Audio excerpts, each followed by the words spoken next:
মাজলুমের দোয়া। রাতের স্তব্ধতায় চোখের কোণে লুকানো অশ্রু যখন নিঃশব্দে ঝরে পড়ে, সেই অশ্রুর সাথেই উড়তে থাকে এক নিঃস্ব শব্দ, এক ক্ষতবিক্ষত হৃদয়ের আরতি, যা সরাসরি পৌঁছে যায় আরশের মালিকের কাছে।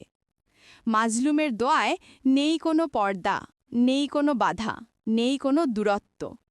তার হৃদয়ের কষ্টই তার ভাষা, তার অশ্রুই তার সুপারিশ। আল্লাহ বলেন, আমি তার দোয়া অবশ্যই কবুল করি। যে মানুষ কাঁদে তীরের আঘাতে নয়, বরং অন্যায়ের আঘাতে, তার আর্তনাদে কেঁপে ওঠে আসমান। ফেরেশতারা থেমে শোনে তার মিনতি, কারণ নিপীড়িতের নিঃশ্বাসেও থাকে দোয়ার ওজন। মাজলুম যখন বলে, হে আল্লাহ, তুমি দেখো, পৃথিবীর শক্তিশালী যত শত্রুই হোক, তারা আসলে সবচেয়ে দুর্বল হয়ে যায়, কারণ তার বিরুদ্ধে যার দাঁড়ায়, আল্লাহ তার বিরুদ্ধেই দাঁড়িয়ে যান। তাই মনে রেখো, মাজলুমের কষ্ট কখনো হারিয়ে যায় না। প্রতিটি কান্না লেখা থাকে লৌহে মাহফুজে, আর প্রতিটি দোয়া ফিরে আসে ন্যায়, শান্তি ও প্রতিশোধ হয়, ঠিক সেই সময়ে যেদিন আল্লাহ ঠিক করেন সেরা দিন।